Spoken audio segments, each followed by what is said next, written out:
গত ভিডিওতে আমি বলেছিলাম ব্রহ্ম ইনফাইনাইট, কিন্তু সেটার পক্ষে তেমন কোনো লজিক্যাল এক্সপ্লেনেশন দেওয়া হয়নি। আসলে নন ডুয়ালিটি একটা কমপ্লেক্স একটা সাবজেক্ট, যেটা নিয়ে কথা বলতে গেলে 5 ঘন্টাও যথেষ্ট না, 30 মিনিটে তো সম্ভবই না। তো ওইখানে এরকম অনেক পয়েন্ট আছে যেগুলো নিয়ে লম্বা লম্বা আলোচনা করা যায়, মানে ব্যাখ্যা দেওয়া যায়। তো আমি মনে করলাম যে ব্রহ্ম যে ইনফাইনাইট এটার পক্ষে যুক্তি দেওয়া প্রয়োজন। তো আজকের ভিডিওটি হচ্ছে তার উপরে। এখন আহ, ব্রহ্ম মানে কি? ব্রহ্ম মানে তো কনসাসনেস, পিওর কনসাসনেস। এখন এই কনসাসনেসকে বুঝতে হলে আগে আমার কনসাসনেসের উপরে যে 3টা ভিডিও বানানো আছে, আমি ডেসক্রিপশন বক্সে লিঙ্ক দিয়ে রাখবো, ওগুলো কাইন্ডলি দেখবেন। না হলে অনেকে এটাই মানে কনসাসনেস বলতে আমি কোন কনসাসনেস বোঝাচ্ছি এটাই অনেকে বুঝবে না। এছাড়া কনসাসনেস যে সেলফ এভিডেন্ট, এই জিনিসটাও বোঝা দরকার। এই জিনিসটা বোঝার জন্য ওই ভিডিওগুলো দেখতে হবে। এছাড়া কনসাসনেস অবজেক্ট না, অবজেক্ট হতে পারবে না কনসাসনেস, পিওরলি সাবজেক্টিভ। এইটাও ওই ভিডিওগুলোতে সুন্দর করে এবং আনুষঙ্গিক আরও অনেক ব্যাখ্যা ওইখানে করা আছে। তো সেগুলো যদি আমি এখন রিপিট করি ভিডিও লম্বা হয়ে যাবে। আমি জাস্ট এই পয়েন্টে স্টিক থাকবো আজকের ভিডিওতে যে ব্রহ্ম কেন ইনফাইনাইট হবে বা কনসাসনেস কেন ইনফাইনাইট হবে সেটা। আচ্ছা, সংক্ষেপে বলি যে কনসাসনেস বলতে এখানে বোঝানো হচ্ছে আমির যে অনুভূতি, মানে আমি যে নিজেকে আমি একটা অনুভূতি পাচ্ছি, সে আসলে সেটাও পিওর কনসাসনেস না। পিওর কনসাসনেস মানে হচ্ছে এই যে যা কিছু আমি দেখছি, এমনকি নিজের চিন্তা ভাবনা, নিজের শরীর, নিজের ব্যক্তিত্ব, এই যে নিজেকে যে আমি বলে অনুভব করছি, এটাও কিন্তু কেউ একজন অবজার্ভ করছে। সেই সেই যে যে যে হচ্ছে অবজার্ভ করছে সেই হচ্ছে কনসাসনেস, ওইটাই হচ্ছে চেতনা। মানে যে হলো সবকিছুর সাক্ষী, যে সবকিছুকে দেখছে, সেটাই হচ্ছে চেতনা। এবং এই চেতনাকে আমরা বলছি ইনফাইনাইট। আচ্ছা, দ্বিতীয় পয়েন্ট হচ্ছে কনসাসনেস কোনো অবজেক্ট না। It is not an object within experience, it is the basis of all experience. মানে আপনি যা কিছু এক্সপিরিয়েন্স করছেন, যা কিছু, এমন না যে সেই বিষয়গুলোর মধ্যে কনসাসনেসও একটা বস্তু। বরঞ্চ কনসাসনেস হচ্ছে সেই জিনিস, মানে সেই ব্যাপারটা যেটার কারণে আপনি সবকিছুকে এক্সপিরিয়েন্স করতে পারছেন। আশা করি বোঝাতে পেরেছি। আমি আবার বলি, মানে আপনি যা কিছু এক্সপিরিয়েন্স করছেন, যা কিছু আপনি দেখছেন চারিপাশের জগতে, এমন না যে তার মধ্যে কনসাসনেসও একটা বস্তু। বরঞ্চ কনসাসনেসের কারণে আপনি সবকিছু দেখতে পাচ্ছেন বা সবকিছু ফিল করতে পারছেন, অনুভব করতে পারছেন, এক্সপিরিয়েন্স করতে পারছেন কনসাসনেসের কারণে। এমন না যে আপনার অনুভব করা বিষয়গুলোর মধ্যে কনসাসনেসও একটা বস্তু, বিষয়টা তা না। হ্যাঁ, আপনি যে অনুভব করছেন সেই অনুভবের কারণটাই হলো কনসাসনেস। এখন আপনি যদি মনে করতে চান বা ধরে নিতে চান যে আপনি যা কিছু এক্সপিরিয়েন্স করছেন তার মধ্যে কনসাসনেসও একটা বস্তু, তাহলে ধরে নিন সেটা, সাপোজ আর কি, সেটা ধরুন। এরপরে দেখুন যে যদি তাই হয়, কনসাসনেস যদি একটা ফাইনাইট অবজেক্ট হয়, তাহলে ওই কনসাসনেসকে অবজার্ভ করার জন্য আরেকটা কনসাসনেস প্রয়োজন হবে। এরপরে আপনি সেই কনসাসনেসকেও যদি আরেকটা ফাইনাইট অবজেক্ট ধরেন, তাহলে ওই কনসাসনেসকে অবজার্ভ করার জন্য আরেকটা কনসাসনেস প্রয়োজন হবে, যেটা একটা ইনফাইনাইট রিগ্রেসের দিকে নিয়ে যাবে। এই কারণে এই এই মানে ফিলোসফিক্যাল এই প্রবলেমটাকে এড়ানোর জন্য আমাদের হচ্ছে এই কনক্লুশনে আসতে হবে যে consciousness is not an object, it is the very subject itself. আচ্ছা, এরপরের পয়েন্ট হচ্ছে যে কনসাসনেসের কোনো বাউন্ডারি নেই। এখন কিভাবে আর কি এটা? এখন ধরুন কনসাসনেস যদি একটা ফাইনাইট অবজেক্ট হয়, তার মানে কি তার একটা বিগিনিং পয়েন্ট আছে, একটা এন্ডিং পয়েন্ট আছে, এবং সেটা হচ্ছে স্পেস ও টাইম দ্বারা সীমাবদ্ধ। তাহলে এখন প্রশ্ন হচ্ছে যে যদি কনসাসনেসের বাউন্ডারি থাকে, তাই না?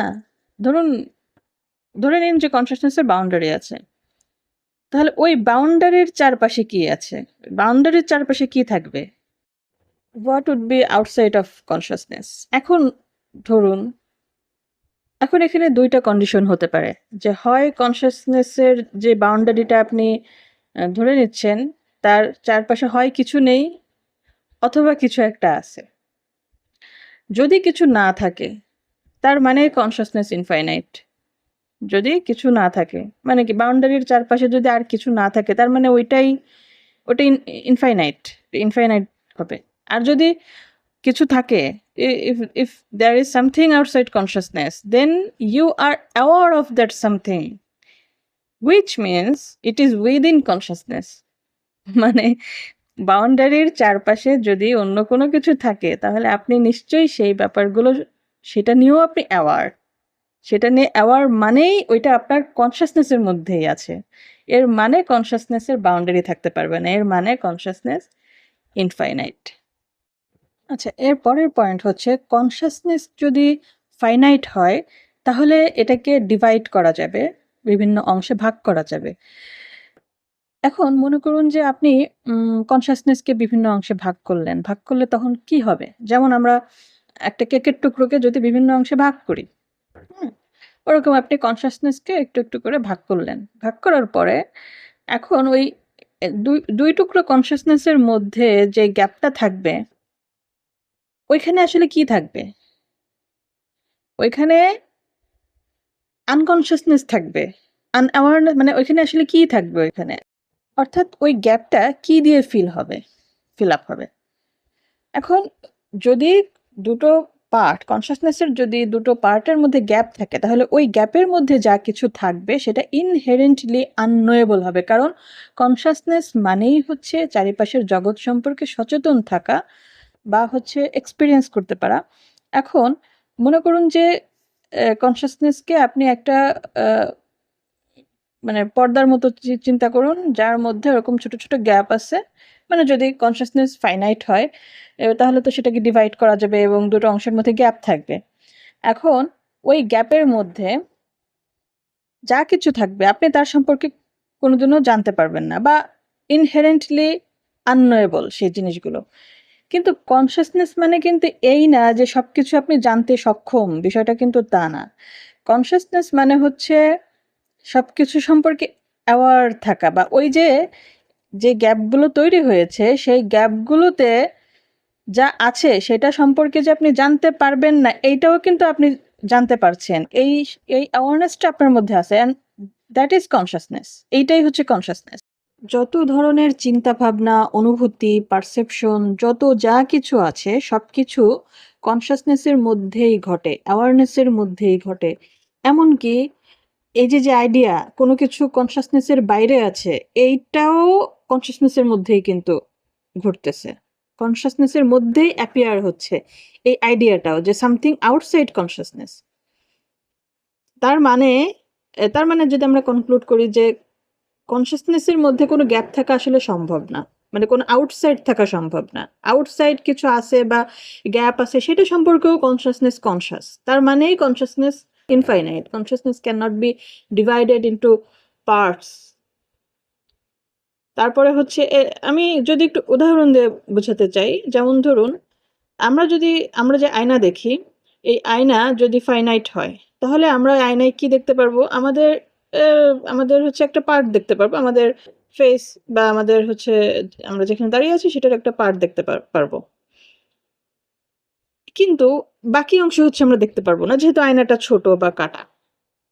কিন্তু আমরা অন্তত অ্যাওয়ার থাকবো যে আমরা বাকি একটা অংশ আছে যেটা আমরা দেখতে পাচ্ছি না, এই অ্যাওয়ারনেসটা তো আমাদের থাকবে ওই মিসিং পার্ট নিয়ে, এবং ওইটাই হচ্ছে কনসাসনেসের মধ্যেই হচ্ছে, ওইটাই কনসাসনেস। এছাড়া কনসাসনেসকে লিমিট করা যায় না, কারণ the idea of limit appears within it. মানে আপনি যে লিমিট করবেন, কনসাসনেসকে লিমিট করার কথা ভাবতেছেন, এইটাও আপনার কনসাসনেসের মধ্যেই আছে। এই কারণে কনসাসনেসকে লিমিট করা যায় না। এই কারণে আর যেহেতু কনসাসনেসকে লিমিট করা যায় না, তার মানেই হচ্ছে কনসাসনেস ইনফাইনাইট। আশা করি বোঝাতে পেরেছি। আচ্ছা, এবার আমরা সংক্ষেপে কনক্লুশনটা নিই এবং পয়েন্টগুলো আবার একটু সংক্ষেপে বলে যাই। তো আমাদের প্রথম পয়েন্ট ছিল হচ্ছে consciousness self evident, it can not B denied. 2 number point ছিল হচ্ছে কনসাসনেস কোনো বস্তু না। আমরা যা কিছু এক্সপিরিয়েন্স করি তার মধ্যে কনসাসনেস কোনো বস্তু না, বরঞ্চ কনসাসনেসের কারণে আমরা সবকিছু এক্সপিরিয়েন্স করতে পারি। 3 নাম্বার পয়েন্ট ছিল যে যদি কনসিয়াসনেসের বাউন্ডারি থাকে তাহলে হয় সেই বাউন্ডারির আশেপাশে কোনো কিছু থাকবে না, নাথিং, অথবা কিছু একটা থাকবে। কোনো কিছু যদি না থাকে তার মানে কনসিয়াসনেসের বাউন্ডারি নেই, কনসিয়াসনেস ইনফাইনাইট।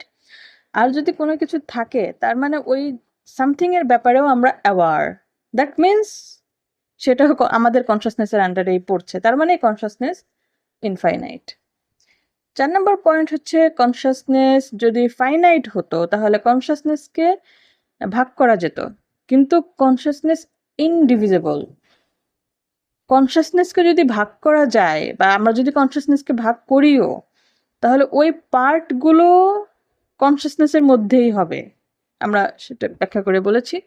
তার মানে কনসিয়াসনেস ইনডিভিজিবল অ্যান্ড এটাকে লিমিট করা যায় না, এর মানেই হচ্ছে এটা ইনফাইনাইট। আর no experiment or observation has found its limit till now. যদি অনেকে বলবে যে তার মানে এখনো পর্যন্ত খুঁজে পায়নি, এর মানে তো এই না যে আগামীতে সায়েন্স কনসিয়াসনেসের বাউন্ডারি খুঁজে পাবে না। তো আপনি এই পয়েন্ট বাদ দেন, আপনি এমনি আমরা যে অন্য পয়েন্টগুলো দিয়ে যে লজিক্যালি ইয়া করলাম যে কনসিয়াসনেসের ইয়া থাকতে পারে না, সেটাই হচ্ছে মূল কথা। আর উপনিষদেও হচ্ছে বলা হয়েছে কনসিয়াসনেস বা ব্রহ্ম অনন্ত। অনন্ত মানেই হচ্ছে ইনফাইনাইট। অনেকগুলা শ্লোক আছে যেখানে কনসিয়াসনেস বা ব্রহ্মকে অনন্ত বলা হয়েছে।